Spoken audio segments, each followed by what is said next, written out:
The toast always happened between the turkey and the pie. Every Thanksgiving, every Christmas, every Easter, every family gathering where more than 10 people showed up. Dad would stand at the head of the table, glass raised, and say the same thing. Let's take a moment to celebrate our successful children. Then he'd look at my sister Sarah. Sarah, partner at Henderson and Associates at 32. We're so proud. Everyone would clap. Sarah would smile modestly, wave it off like it was nothing. Then Dad would turn to my brother James. And James, regional director at Apex Financial, youngest in company history. More applause. James would nod, say something about hard work and great teams. Then Dad's eyes would sweep past me, literally past me like I was part of the furniture, and land on my cousin Derek. And Derek just got promoted to senior analyst at Morrison Tech, the Morrison name making waves.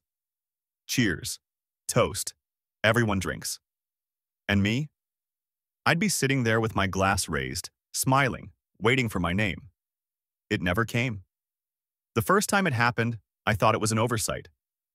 We were at Thanksgiving. I was 23, fresh out of college working my first IT job. Not glamorous, but it was a start. When Dad finished the toast without mentioning me, I figured he'd just forgotten. It happens. The second time, at Christmas, I thought maybe he didn't consider my job worth mentioning. Maybe I needed to accomplish more first. The third time, I realized it was intentional.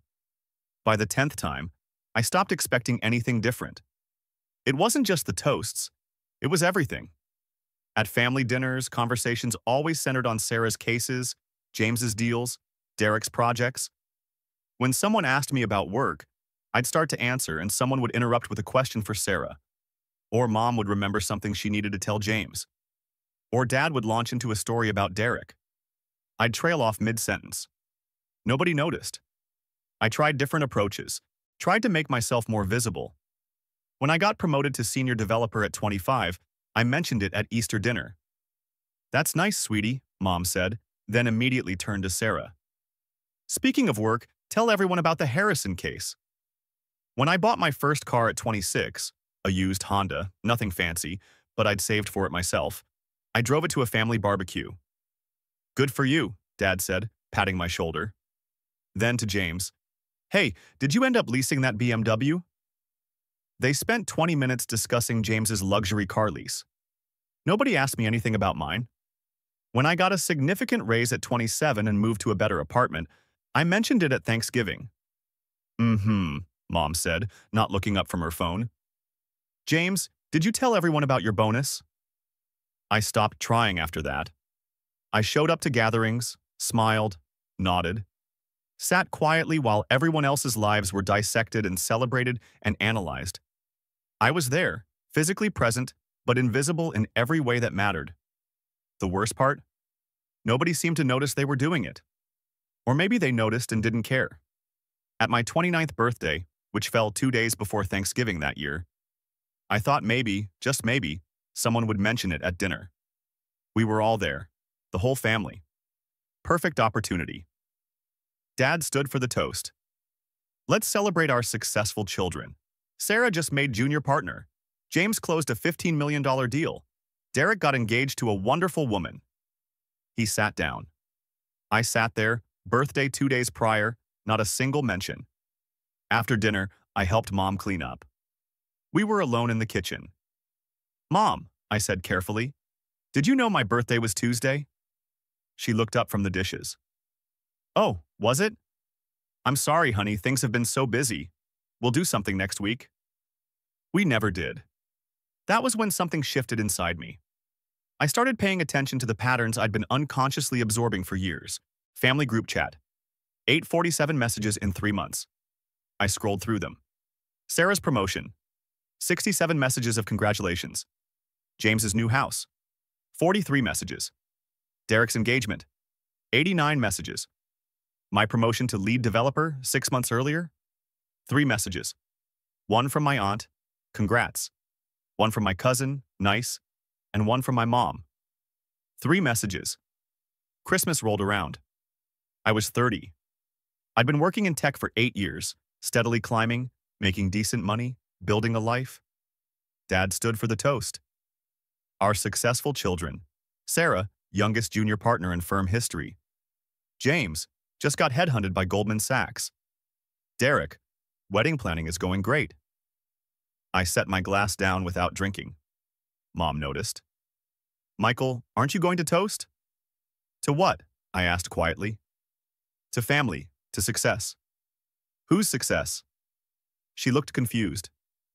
All of you kids. I looked around the table. Sarah, James, and Derek all looking at their phones, basking in the praise they'd just received. My aunts and uncles making small talk. My grandparents smiling benignly. I got promoted to lead developer in June, I said. I'm managing a team of 12 people. I'm making 6 figures. I bought a condo in August. Silence. Everyone looking at me now. That's wonderful, honey, Mom said. Why didn't you tell us? I did, in the family chat, in June, and again in August. More silence. Well, Dad said, clearing his throat. That's great, son. We're proud. Are you? Of course we are. Then why have I never been included in the toast? In 8 years of these dinners, you've never once mentioned my name when you talk about successful children. Dad's face reddened. That's not true. It is true. Every single toast. Sarah, James, Derek. Never Mike, not once. You're being dramatic, Sarah said, not looking up from her phone. Am I? When's my birthday? Silence. Anyone? I looked around the table. What day was I born? Michael, this isn't appropriate, Mom started. March 15th, my grandmother said quietly. Everyone looked at her. His birthday is March 15th, and it was his 30th this year, and nobody mentioned it. The silence was deafening. We've been busy, Dad started. For 8 years? I stood up. You've been too busy to include me in one toast? To remember one birthday? To respond to messages in the family chat? You're overreacting, James said. You're just jealous because what? Because I'm not a lawyer? Not a finance guy? Not getting married? I felt something break loose inside me. I've been sitting at this table for years, watching you all celebrate each other, waiting for someone to see me, and nobody does. Nobody ever has. That's not fair, Mom said, tears in her eyes. We love you. You love having me here. You love having the family complete for photos. But you don't love me enough to remember my birthday. You don't love me enough to include me in a toast. You don't love me enough to ask about my life. I grabbed my jacket from the back of my chair. Where are you going? Dad asked. Home. To my condo that none of you have ever asked to see. To my job that none of you know anything about. To my life that I've apparently been living alone this whole time. Michael, sit down, Mom said. Let's talk about this. We just did. You can't even tell me what I do for a living, can you? Silence. That's what I thought. I walked to the door. Merry Christmas. I left. Nobody followed me. I drove home to my condo, sat in the dark, and made a decision. I was done. Done showing up to be invisible. Done waiting for acknowledgement that would never come. Done being the person they forgot about. I opened my phone, found the family group chat, looked at the 847 messages, the hundreds of congratulations for everyone else, the 3 responses to my life updates. I left the chat. Nobody noticed for 3 weeks. When they finally did, nobody asked why. New Year's came and went. No invitation to family dinner. No "we miss you" text. Nothing. Fine. I'd been practically absent for years anyway. Now it was just official. In February, I got a job offer. Senior engineering manager at a startup in San Francisco. Triple my salary. Equity package. A chance to build something from the ground up. I took it. Sold my condo. Packed my car. Drove across the country to a city where nobody knew me and nobody had expectations. I didn't tell my family I was moving. Didn't announce it. Just went. 3 months later, my mom called. Michael, where have you been? You missed Easter. I moved to San Francisco. You what? I moved. In February. New job. Why didn't you tell us? I did. In the family chat. Before I left. Silence. She was probably checking her phone, scrolling back through messages she'd never read. "Oh," she said quietly. "Yeah. Well, when are you visiting?" "I'm not." "What do you mean?" "I mean, I'm not coming back for visits. I'm building a life here." "But family? You're not my family, Mom. You're people I'm related to. There's a difference." I hung up. She called back twice. I didn't answer. That was 5 years ago. 5 years of building a life without them. No family dinners where I was forgotten. No toast that skipped my name. No group chats where my messages vanished into the void. Just me, my work, and a future I was building entirely on my own terms. I didn't know they'd forgotten about me so completely that they'd miss what came next. But they would. They all would. San Francisco was exactly what I needed. A place where nobody knew me, nobody had expectations, and success was measured by what you built, not by what your family thought of you. The startup, NextGen Analytics, was 3 people in a cramped office when I joined. The founder, 1 other engineer, and me. We were building AI-powered data analytics software for enterprise clients. The kind of thing that sounded boring but solved real problems for big companies. I threw myself into work. 70-hour weeks, nights, and weekends. Not because I had to, but because I finally had something that was mine. Something where my contributions mattered. Where people noticed when I solved problems. 6 months in, the founder called me into his office. "Mike, I'm promoting you to VP of Engineering." I stared at him. "We have 5 employees. 6 now. And we're about to hire 20 more. I need someone to build and lead the engineering team. That's you." No family to tell. No group chat to post in. Just me and a title that meant something. We grew fast. The software worked. Companies needed it. We landed our first major client, a Fortune 500 manufacturing company. Then another. Then 5 more. 2 years in, we raised a Series A, $15 million. I owned 8% of the company. I was a millionaire on paper. Nobody from my past life knew.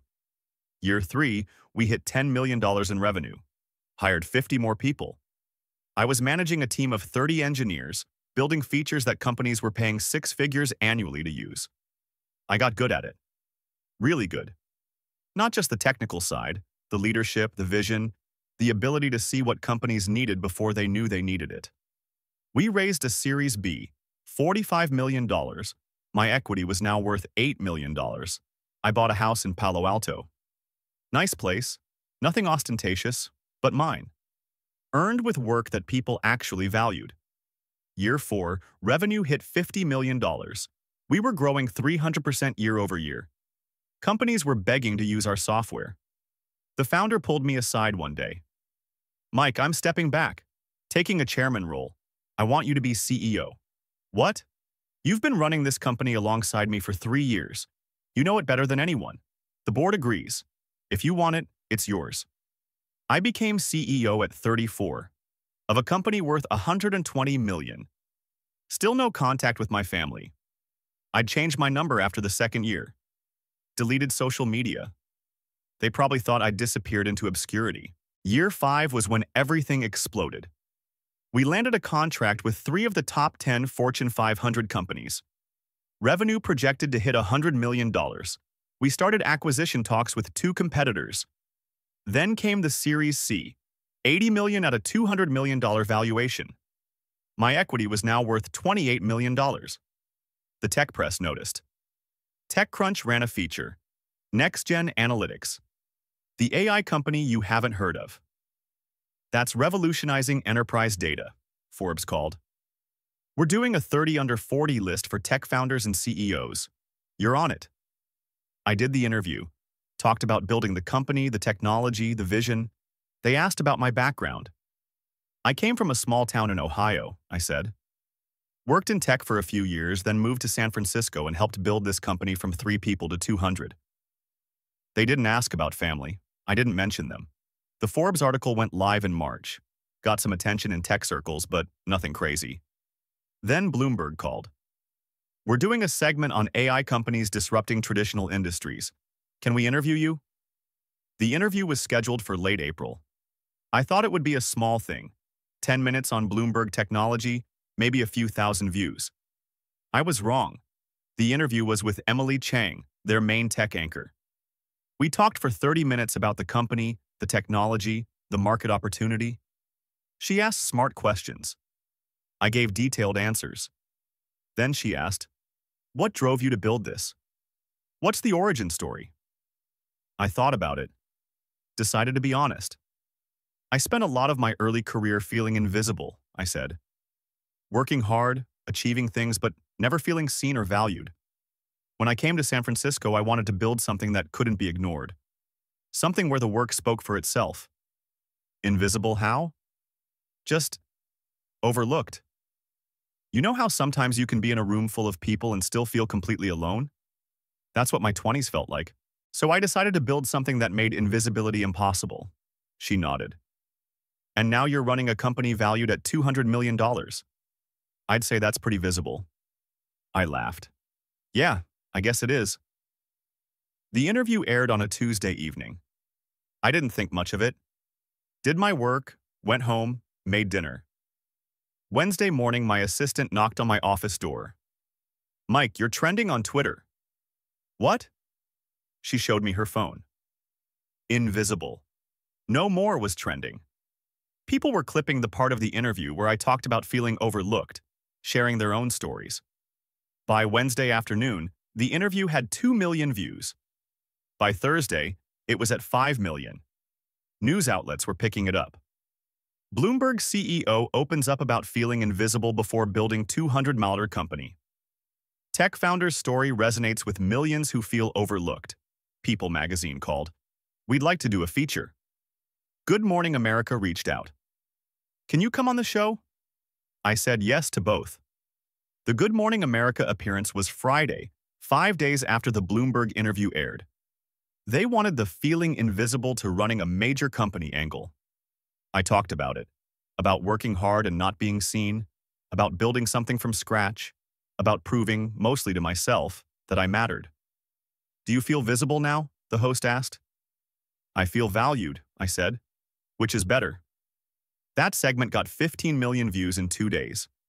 My phone, the new number nobody from my old life had, started getting messages from people I'd gone to college with. "Dude, I just saw you on GMA." "Is that really you on Bloomberg?" The company's website crashed from traffic. Our sales team was flooded with inquiries. And somewhere in Ohio, my brother James was at his desk when his boss walked over. I didn't know this yet. Wouldn't know for another few hours. But James was working, probably reviewing some financial reports, when his boss stopped by his cubicle. "Hey, James," his boss said casually. "I saw your last name on your ID badge the other day. Morrison, right?" "Yeah," James said, not looking up from his screen. "Any chance you're related to Mike Morrison?" James's hands froze on his keyboard. "Who?" "Mike Morrison. The Mike Morrison. The guy from that Bloomberg interview this week? The one everyone's talking about? CEO of Next Gen Analytics?" James's stomach dropped. He pulled out his phone with shaking hands. Typed my name into Google. Michael Morrison, Next Gen Analytics. The first result was my Bloomberg interview. 2 million views. Second result. Forbes. 30 under 40 profile. Photo of me in a suit I'd bought last year. Third result.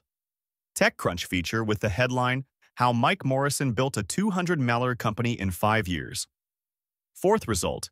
Good Morning America segment from This Morning. His boss stood there, waiting for an answer. James scrolled through article after article, his face going progressively whiter. CEO. $200 million valuation, featured in Forbes, Bloomberg, Good Morning America, his little brother, the one they'd forgotten to toast, the one whose messages had gone unread, the one who disappeared 5 years ago. "James," his boss prompted. "You okay? Do you know him?" James looked up from his phone, mouth dry. That's my brother." "Your brother? Why didn't you say anything? That's incredible. We use NextGen at the company level. The CEO mandate from last year. That's your brother's software?" James realized with dawning horror that yes, the company he worked for, Apex Financial, where he was regional director, had indeed rolled out next-gen analytics last year. He'd used it almost daily, logged into software his brother had built, and he'd never known. We're not really in touch, James managed. Oh, that's too bad. Well, hey, if you ever reconnect, tell him we love the product. Changed how our whole analytics team works. His boss walked away. James sat there staring at his phone, at my face on his screen. Professional photos, interviews, articles calling me one of the most innovative tech CEOs under 40. His phone buzzed. Text from Sarah. James, call me now. Then from Derek. Have you seen this? Then from Mom. Is this your brother? Then from Dad. Call me immediately. His phone started ringing. Dad calling. Then Sarah calling on the other line. Then Mom. Then Derek. James's hands were shaking so badly he could barely hold his phone. He stepped outside, called Dad back.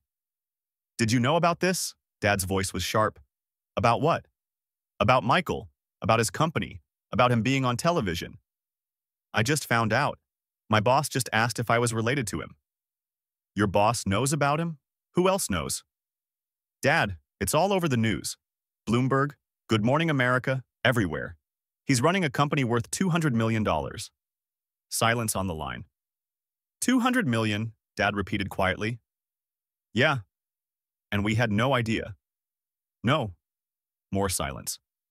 He never told us, Dad said. He tried to tell us, for years. We just never listened. James heard his father's breath catch. The family group chat, Dad said. Is he still in it? I don't know. I haven't checked. Check. James opened the chat, scrolled up through months of messages, saw his name missing from the member list. He left, James said. Years ago, probably. I never noticed. Find his number. We need to call him.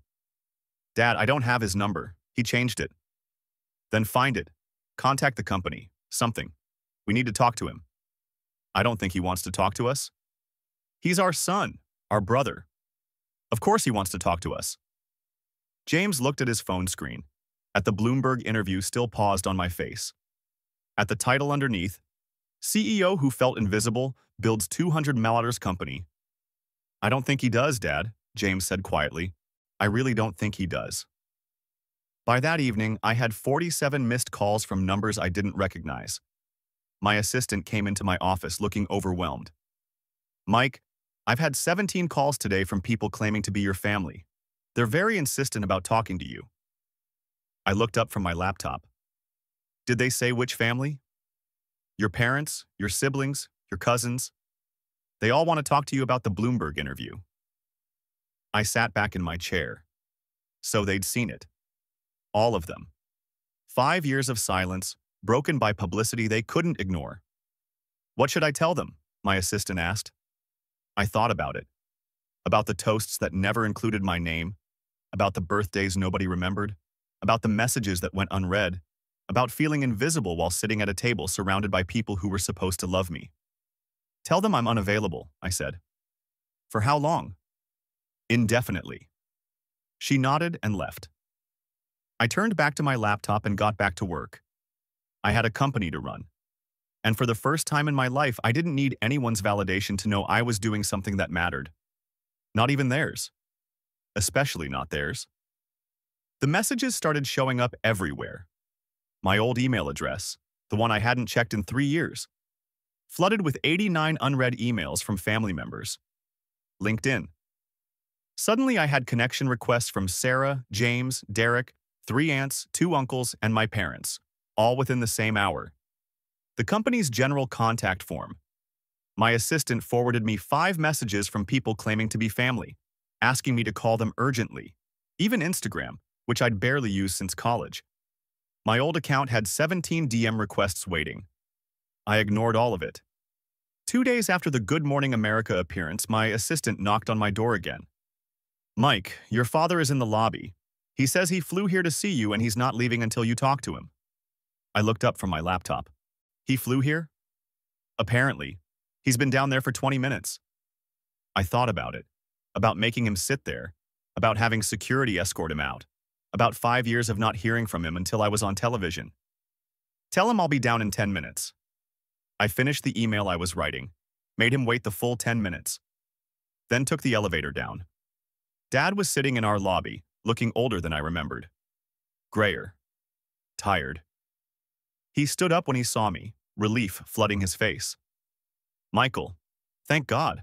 I was worried you wouldn't see me. I almost didn't. What are you doing here? I needed to talk to you, to see you. We saw the interviews and suddenly you remembered I exist. He flinched. That's not fair. Isn't it? I crossed my arms.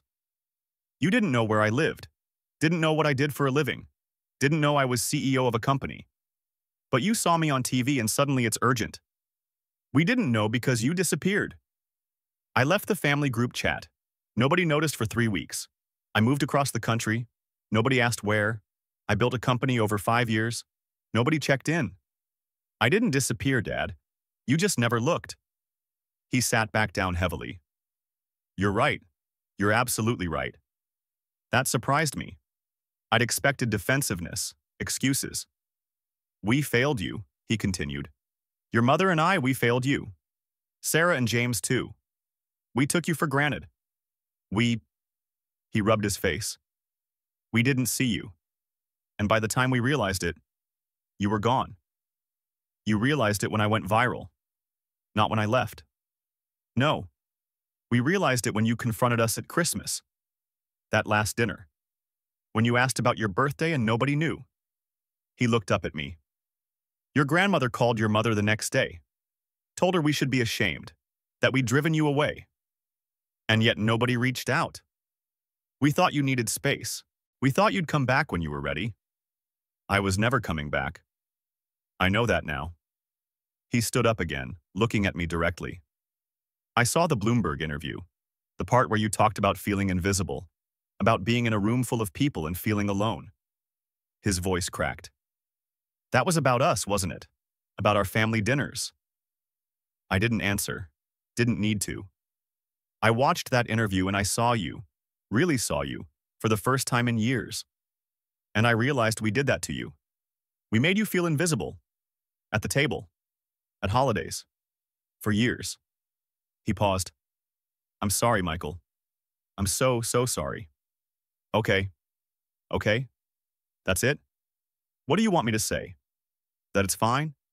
That I forgive you and we can go back to how things were? I want you to give us a chance to do better. You had chances. Hundreds of them. Every dinner. Every toast. Every message I sent that you ignored. I know. You knew what I did for a living because your company uses my software. James uses it every day. Did you know that? Dad's face paled. What? Apex Financial. They're a client. Have been for 2 years. James logs into my software daily, and he never knew I built it. Oh God. That's how invisible I was. I built something your family uses and nobody connected it to me. Dad sat down again, head in his hands.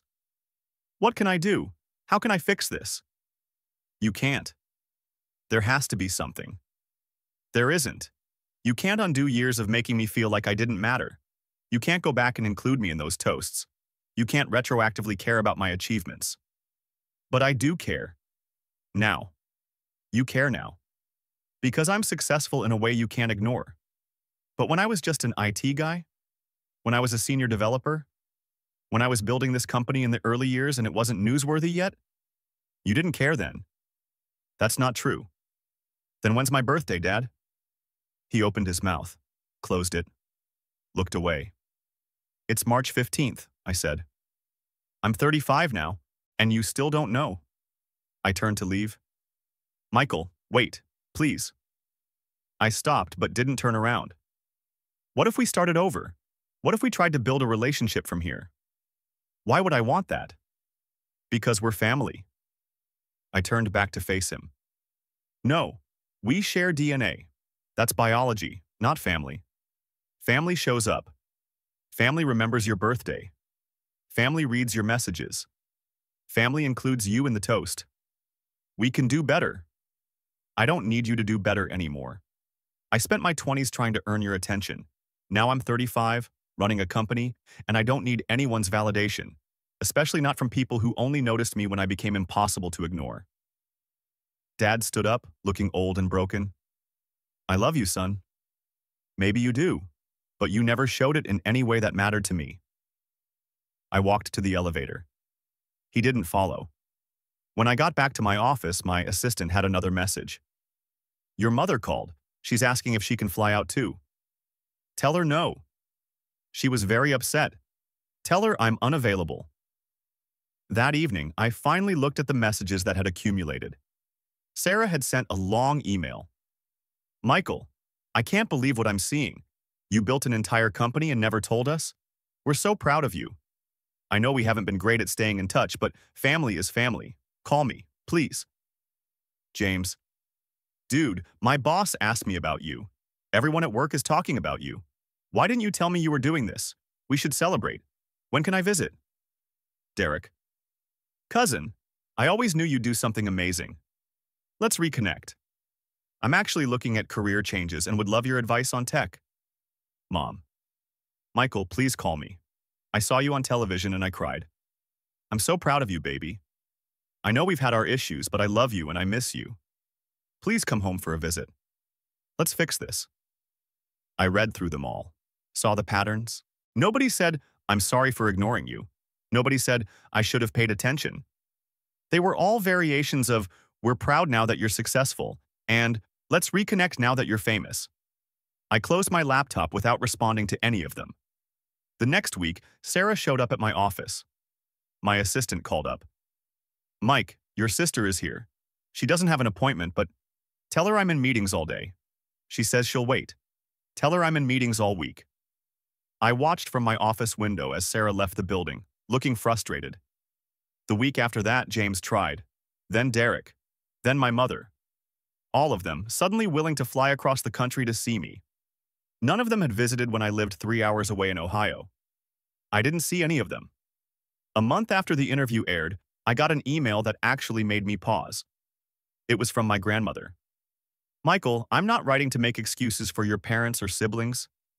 They were wrong. I told your mother that the day after you left that Christmas dinner, and I've told her many times since. I'm writing because I'm proud of you. I've always been proud of you, even when everyone else was too busy to notice. I remembered your birthday every year, even if nobody else did. I understand if you don't want anything to do with the family. You have every right to that boundary. But I wanted you to know that at least one person saw you. Always saw you. If you ever want to talk, my number hasn't changed. Love, Grandma. I read it 3 times. She was right. She had always remembered my birthday.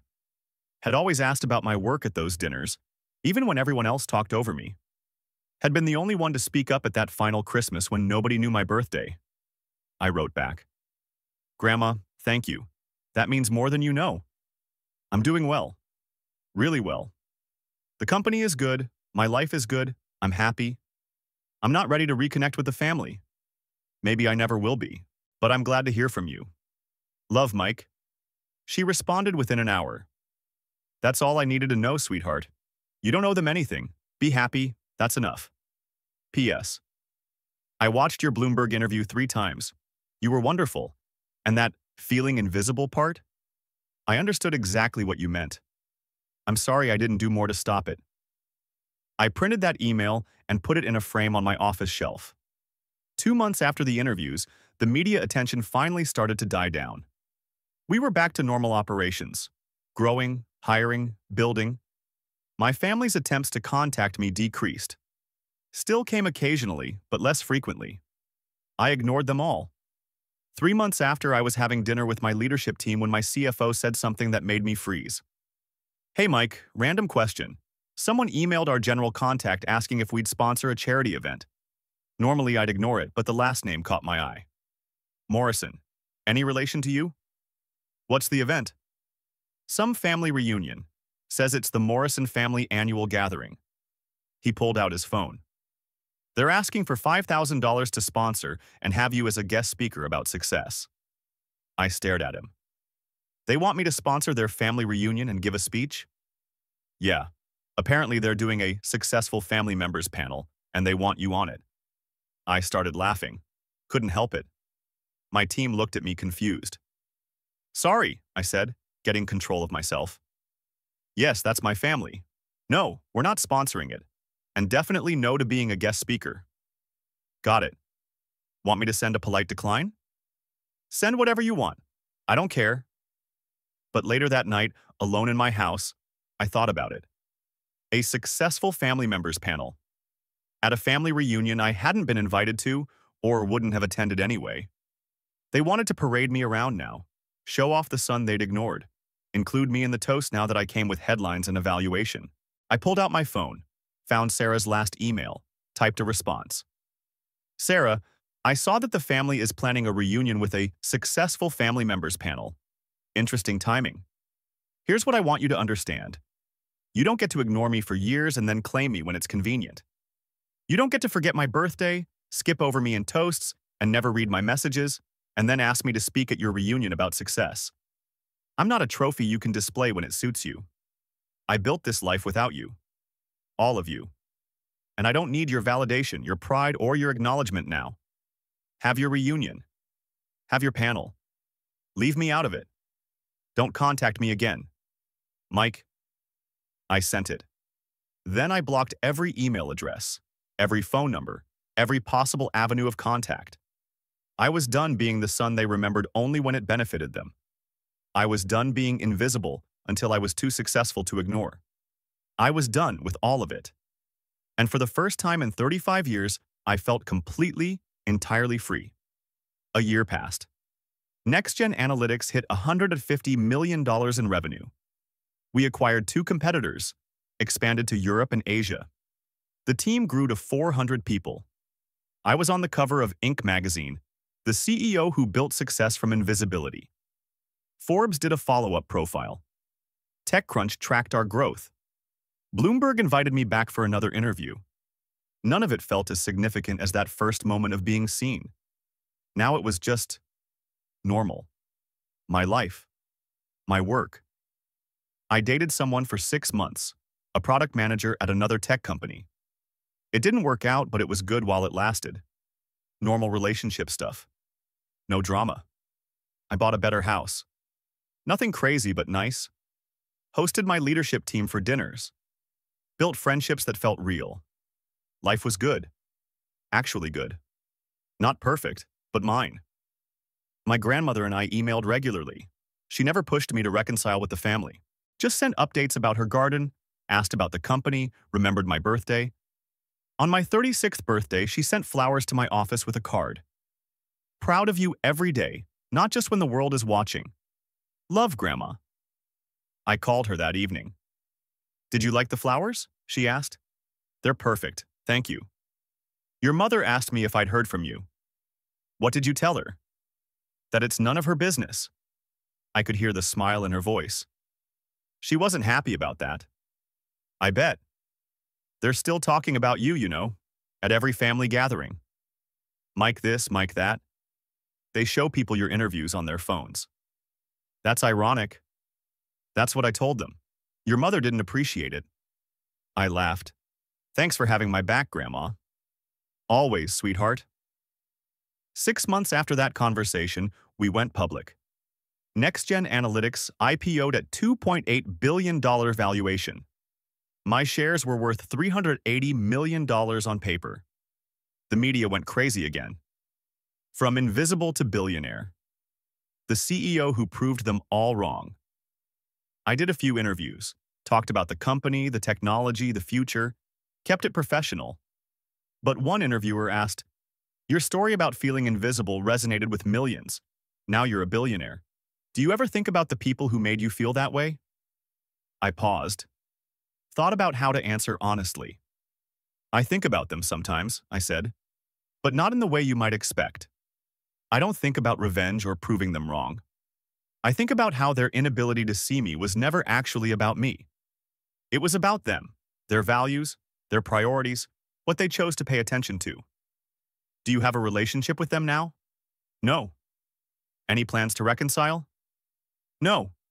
Some bridges don't need rebuilding. Some distances are healthy. Any regrets? About leaving? None. My only regret is that I didn't leave sooner. That interview clip went viral too. Billionaire CEO, some distances are healthy. The comment section was split. Half the people saying I was right to maintain boundaries. Half saying family is family and I should forgive. I didn't read most of them. Didn't need to. 2 weeks after the IPO, I got a letter. Physical mail, forwarded from my old Ohio address to the company. The return address was my parents' house. I almost threw it away. But something made me open it. Inside was a handwritten letter from my mother.